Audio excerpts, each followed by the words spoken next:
Shooters have always been part of who I am as a gamer. From the good old days of Counter-Strike Beta, Wolfenstein Enemy Territory, up to recent shooters like Overwatch, Apex Legends, and Call of Duty. I have played almost every game imaginable. Well, except those who are too expensive for me to play.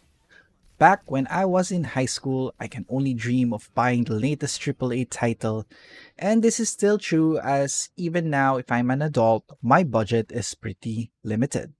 So I decided to help you out by trying out some of the best low-key free-to-play shooters you can play right now.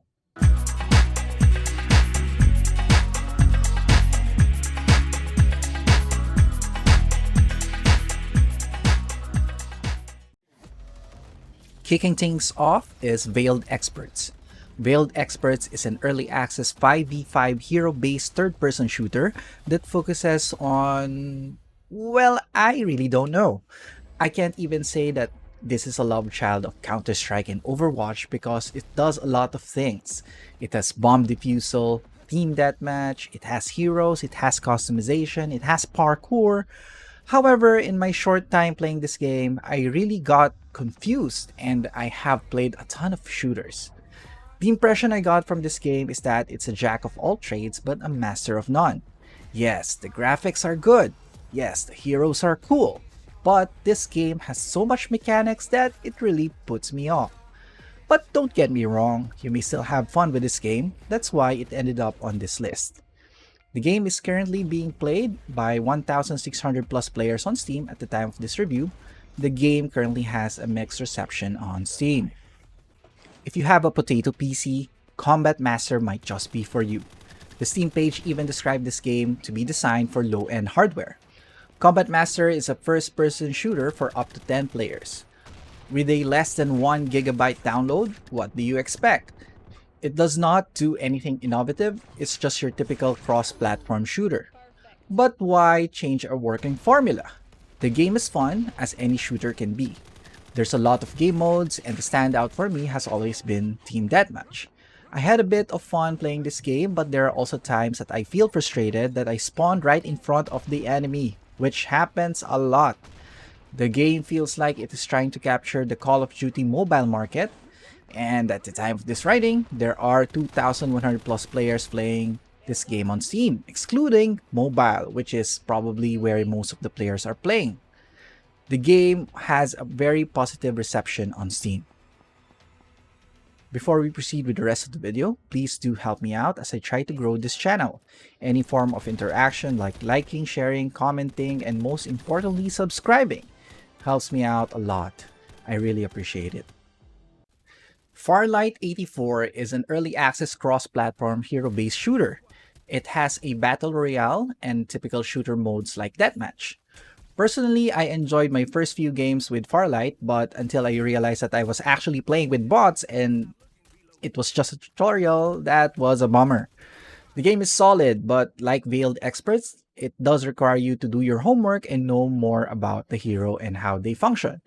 The gameplay feels a bit like Fortnite without building, and it is indeed a welcome game to the overly saturated Battle Royale genre. This is not because it is better than Apex Legends. In fact, I still believe Apex Legends is the best hero-based Battle Royale. This is because Farlight 84 is cross-platform, which allows more people to play it.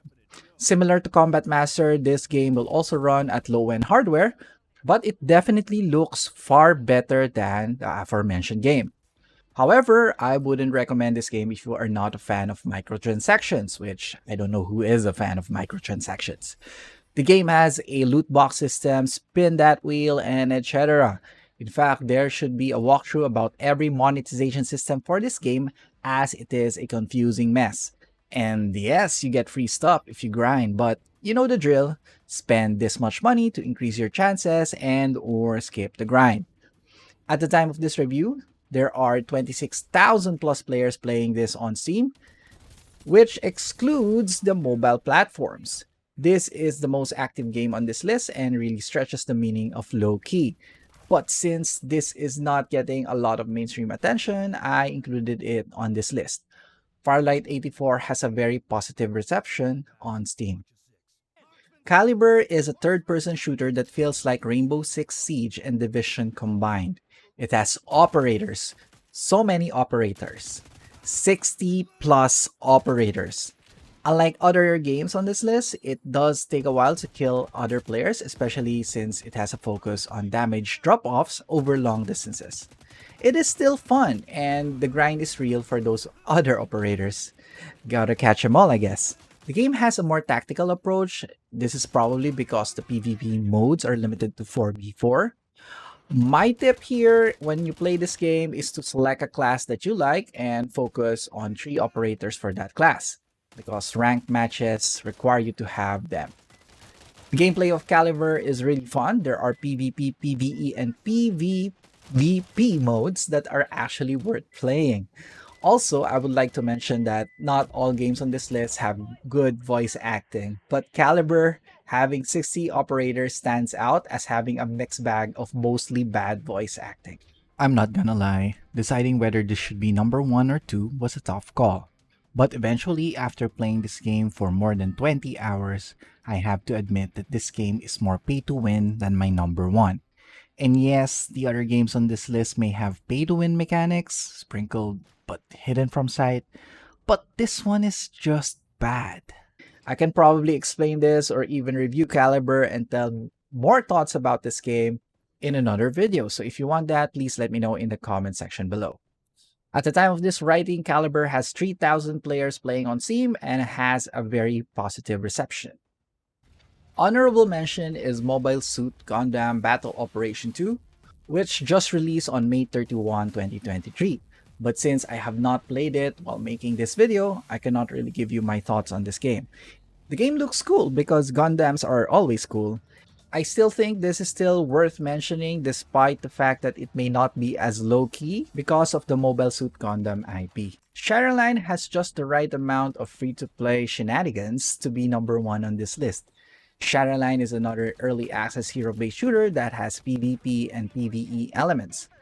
At this time, the game doesn't have as much heroes as Farlight 84, and definitely not Caliber because 60 plus? Anyway, at least you will not be overwhelmed by knowing what a character does and how to counter them. The skills here are cool and the gunplay is awesome. I personally love games that have PvE content too, and Shatterline's PvE content is good enough to try. Best of all, I feel that Shatterline isn't pay to win as of right now. Being early access means that there is still more to expect from this game, just like all the other games in our list. But I'm definitely most excited about Shatterline's future. Unfortunately, at the time of this writing, Shatterline has 630 players, which means that it is best to play during peak hours of your country to avoid long wait times. It has a mostly positive reception on Steam. So there you have it, 5 low-key free-to-play games that you can play right now. These games are really something that you should try for yourself since they are free anyway. As for the fairness of these games, I still recommend trying Shatterline to see if it feels fair for you. For low system requirements, Combat Master and Farlight 84 takes the cake, and for the best graphics, I recommend Caliber. What are your favorite low-key free-to-play games? Please let me know in the comment section below. Again, help me grow my channel as I put out more free and helpful content for the future. Thank you so much and have a great day ahead.